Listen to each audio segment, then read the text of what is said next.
Cette année, la grande soirée de la télévision québécoise fête ses 30e prix Gémeaux. Je profite du tapis rouge pour demander aux artistes qui est la personne qui leur a donné leur première chance à la télévision.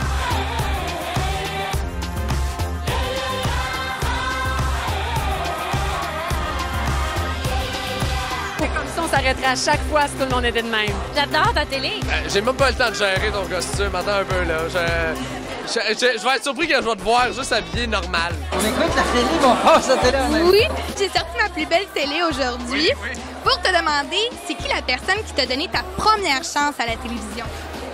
C'est une très belle question. Jean-Claude Lard, dans l'ancien compte. Jean-Claude m'avait convoqué pour qu'on visionne ensemble mon audition. Alors, on avait visionné, ce qui est chose exceptionnelle, et il avait commenté mon audition. Alors, ça m'est toujours resté. Mais je dirais Michel Berriot, qui est un réalisateur qui a été mon professeur à la télévision, au théâtre, à l'École de théâtre à Sainte-Thérèse.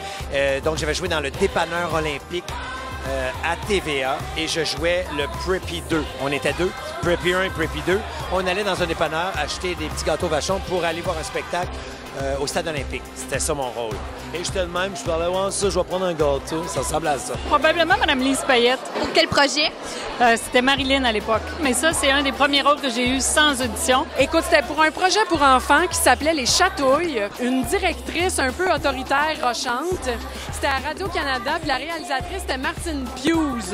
Daniel Lemire, casse-tête, en 1985-6, je sais pas trop. La première personne qui s'est donné une première chance, c'est moi. J'avais gagné des sous et au lieu de m'acheter un réfrigérateur ou une télé, j'ai décidé de m'engager. Tu sais, je me suis donné 6 mois de salaire. J'ai quand même eu un caméraman, une personne avec qui j'ai travaillé qui a cru en moi. Et après, il y a eu tous les artistes qui ont défilé sur le tapis rose. Denise Fiatro, c'était pour l'émission Chez Denise. Ma première vraie chance à la télé, c'est Pierre A. Morin, un réalisateur qui m'avait engagé sur une émission qui s'appelait Double Défi, où j'étais la voix de l'émission. C'était Les Zigotos, je crois. C'est Canal Famille, à l'époque. J'avais passé plusieurs auditions. Et puis, ça avait fini avec Nathalie Derry et Jean-François Beaupré. C'est vraiment Unité 9, mon tremplin officiel. Je me suis présentée en figuration. J'ai monté les échelons tranquillement, pas vite. Ils ont vu qu'il y avait quelque chose qu'ils pouvaient faire avec ma face. Puis ensuite, il y a eu une grosse audition là, que j'ai dû aller faire pour la 2e saison. J'ai envie de te dire, mon premier rôle vraiment plus important à la télé, c'est dans Diva. Fait que c'est Jean-Claude Lard qui réalisait.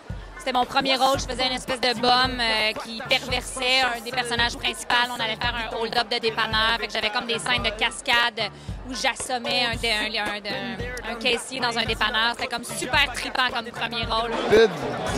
C'était McDo. J'ai regardé un gars transporter ses Big Mac avec un cabaret puis je donnais 2 coups de poing à la fin sur l'épaule de chacun. C'est pas évident. Pas facile. Facile. Moi, j'ai été longtemps figurante adolescente. Puis mon premier rôle parlé, c'est dans la série Tag. Donc, c'est Pierre Roule qui m'a donné mon premier rôle parlant. La première personne qui m'a encadrée à la télé, c'est Isabelle Richer, la journaliste. Parce que j'étais recherchiste dans la salle des nouvelles de télévision 4 saisons. C'est une pub de McDo. J'avais 4 ans et demi. Elle est disponible sur YouTube. Catherine Brunet, McDonald's. On va aller voir ça. Mais sinon, vraiment, Sphère Média, avec qui j'ai fait Le Monde de Charlotte, ça a été ton premier grand rôle. Ouais, vraiment. Rock de Merce, un conte pour tous qui s'appelle Un été avec les fantômes. C'est lui qui m'a donné ma première chance, en anglais même si je parlais pas anglais. Ça s'était très bien passé, il m'avait donné ma première chance tellement qu'il m'avait donné aussi une formation d'anglais, que j'apprécie encore à ce jour. À la télé, moi, c'était dans Les Débrouillards, à Radio-Canada. Moi, c'était Les Filles de Caleb. Hugo, qui est le producteur d'Un gars le soir, Jean-François Mercier, avec qui j'ai fait l'audition, ça a cliqué. Ils m'ont donné ma chance, puis pour vrai, je suis devenu un nobody récurrent sur l'émission. J'ai fini par réaliser des affaires. Ben, écoute, à quel point j'étais bon, j'étais aussi dodu et les émissions repassent encore aujourd'hui sur VTL, donc vous pouvez les... Qu'est-ce qui s'est passé entre cette période-là et aujourd'hui? Ben, c'est ça, là, j'ai découvert le gym et les amandes. Faut manger des amandes, là. Oubliez tout le reste, manger des amandes. C'est la clé du succès. Très, très beau, ton habit.